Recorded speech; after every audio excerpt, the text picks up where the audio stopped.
जाएगी। तो इसलिए खातून जन्नत की कनीजों, ये जरूरी नहीं कि दुनिया में तकलीफें ही हो, मुसीबतें ही हो। अगर हम अपना रिश्ता अपने अल्लाह से जोड़ लेते हैं, अल्लाह से करीब कर लेते हैं, तो पता है क्या होगा? तुम्हें कहीं जाने की जरूरत नहीं पड़ेगी। तुम जो कहोगी तुम्हारे कहने पर वैसा ही हो जाएगा। तुम जिसके सर पे हाथ रख दोगी उसकी तकदीर बदल जाएगी। शर्त यह है कोई पाक दामन तो बन के देखे, कोई मुत्तकी तो बन के देखे, कोई अल्लाह से डरने वाला तो बन के देखे। आइए, जब कोई औरत वाकई अल्लाह से रिश्ते को मजबूत कर लेती है, जब वाकई कोई औरत मुत्तकी परहेजगार बन जाती है, जब वाकई कोई औरत इबादत गुजार बन जाती है, तो फिर अल्लाह उसकी कितनी सुनता है, उसकी शान क्या हो जाती है। आपने खातून का नाम सुना होगा, हजरत राबिया बसरी का नाम आपने बार बार सुना होगा। जब भी औरतों का जिक्र आता है, नेक औरतों का, तो राबिया बसरी का जिक्र आता ही आता है। राबिया बसरी एक मर्तबा हज के लिए गई, अल्लाह अकबर, और जब हज करके लौट रही थी तो रास्ते में उनका ऊंट मर गया। उनका ऊंट मर गया तो सवारी खत्म हो गई। तो राबिया ने क्या किया? देखो नाज़े बंदगी कैसा है, अंदाज कैसा है, खुदा पे नाज करने का अंदाज कैसा है। इसलिए कि मोहब्बत जो थी, प्यार जो था, उल्फत जो थी, तो राबिया आसमान की तरफ निगाह उठा के कहती है, क्या कोई बादशाह भी अपने कमजोर गुलाम के साथ ऐसा करता है कि रास्ते में उसका ऊंट मार देता है? हज को बुलाया और हज को आई, अब हज करके वापस जा रही थी तो तूने मेरा ऊंट मार दिया, मेरा ऊंट मर गया। अब बता मैं क्या करूं, कैसे घर जाऊं? क्या कोई बादशाह भी कमजोर गुलामों के साथ ऐसा करता है? अल्लाह अकबर। तारीख में आता है नास के साथ सिर्फ ये जुमले कहने थे, अभी जुमले मुकम्मल भी नहीं हुए थे कि उनका मुर्दा ऊंट उठ करके खड़ा हो जाता है। अंदाजा फरमाए ये कब होता है? जब अल्लाह से रिश्ता मजबूत होता है। आज तो औरतों का हाल ये है, सीरियलों में वक्त गुजर रहा है, फिल्मों में वक्त गुजर रहा है, अल्लाह अकबर, मोबाइल के अंदर वक्त गुजर रहा है। औरतें फेसबुक चला रही है, औरतें यूट्यूब पर वक्त बर्बाद कर रही है। ऐ खातून जन्नत की कनीजों, अपने अल्लाह से रिश्ता जोड़ो। हमारा रब बहुत ताकतवर है, हमारा रब बहुत कुव्वत वाला है।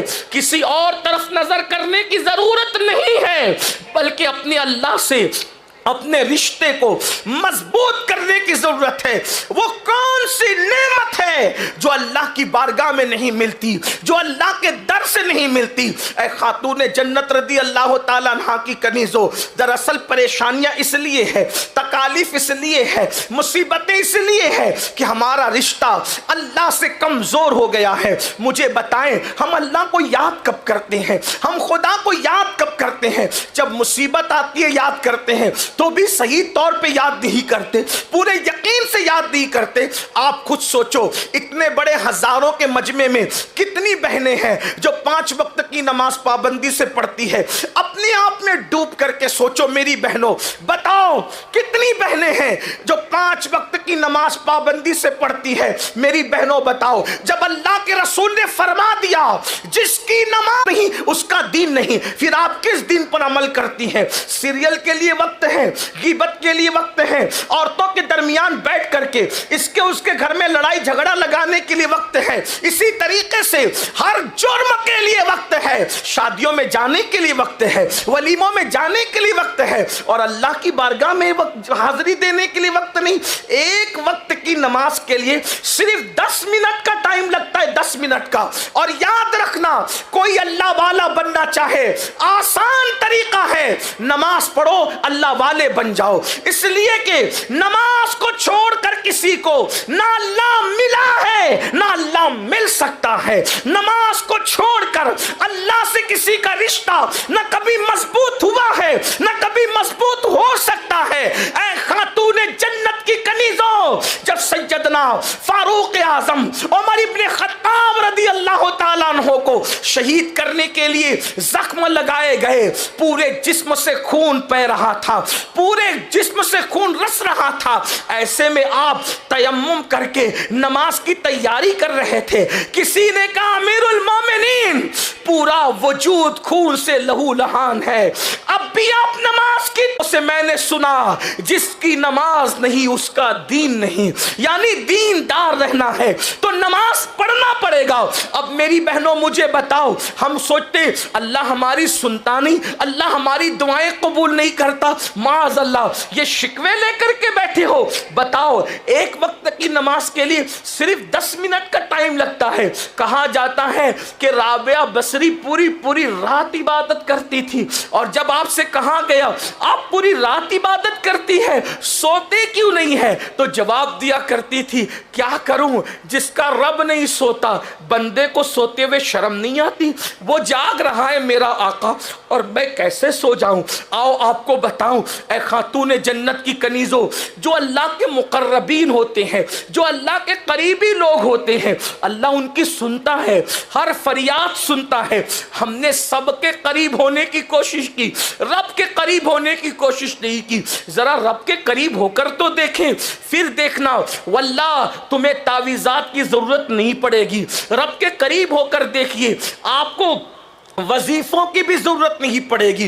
रब के करीब होकर के देखिए, कनीजें बिक रही थी। पहले इंसान खरीदे और बेचे जाते थे, गुलाम और कनीजों की शक्ल में इंसान खरीदे और बेचे जाते थे।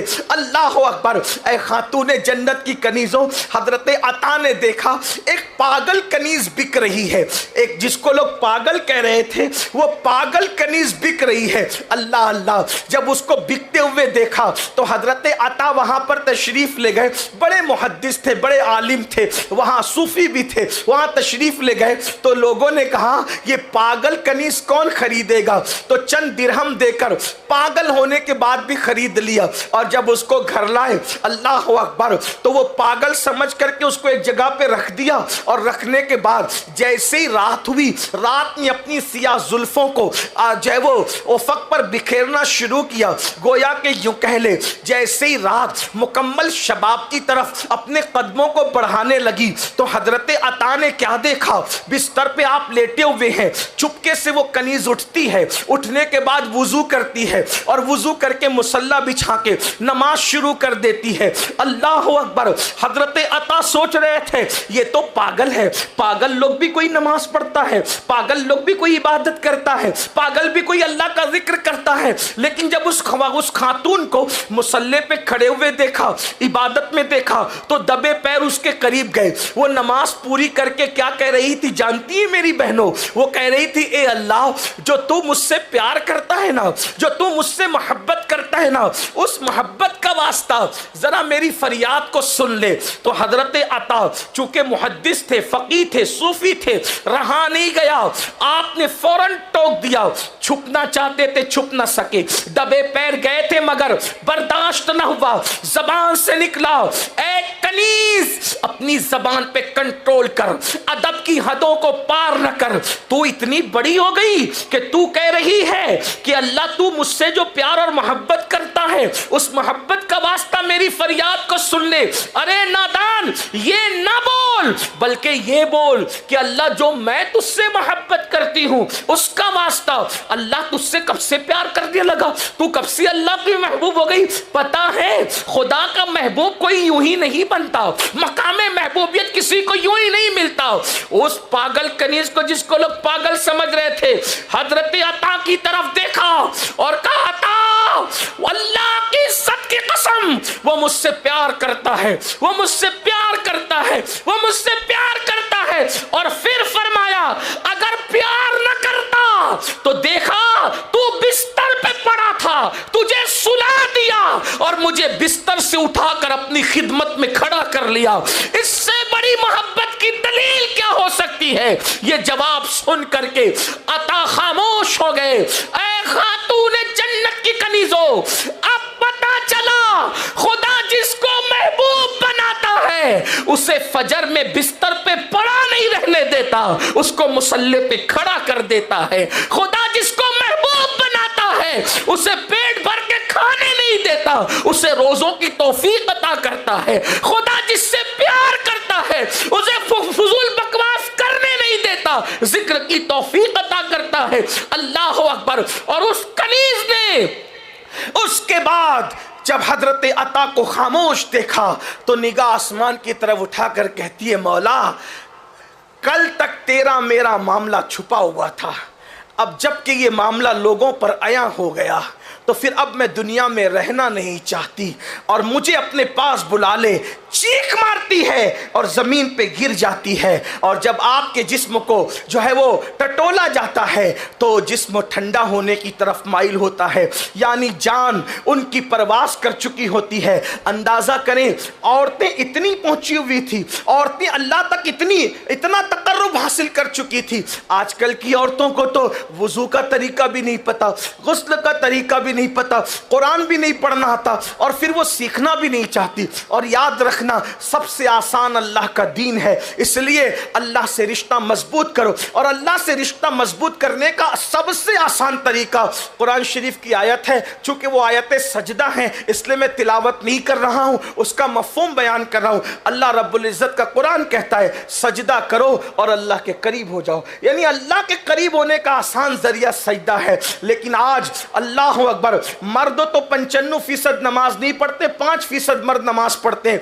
मगर औरतें तो शायद 2% भी नमाज हमारे माशरे में नहीं पढ़ती। और एक बात आपसे अर्ज करूं, जो आज लोग गुर्बत का रोना रोते हैं, गुर्बत की सबसे बड़ी वजह अल्लाह अकबर नमाज का न पढ़ना है। अल्लाह अकबर, याद रखना, अल्लाह के रसूल अलैहि सलाम ने इरशाद फरमाया कि जो नमाज छोड़ देता है अल्लाह उस पर 15 मुसीबतें मुसल्लत करता है। उसमें से पहली मुसीबत यह आती है, अल्लाह उसकी रोजी से बरकत उठा लेता है। बताओ, जिसकी बीवी खुद बेनमाजी हो, जो खुद बेनमाजी हो, जिसके बच्चे बेनमाजी हो, फिर उनके घर में बरकत कैसे होगी? रोजी के लिए दर दर की ठोकरें खाने वालों, रोजी के लिए इधर उधर भटकने वालों, और रोजी में बरकत के लिए कभी मौलाना साहब के पास, कभी तावीज़ वाले बाबाओं के पास, कभी मशाइख के पास चक्कर लगाने वाली मेरी बहन, हम तावीज़ के मुखालिफ नहीं है, बात को गलत तरफ मत ले जाना, लेकिन इतना ज़रूर कहता हूँ,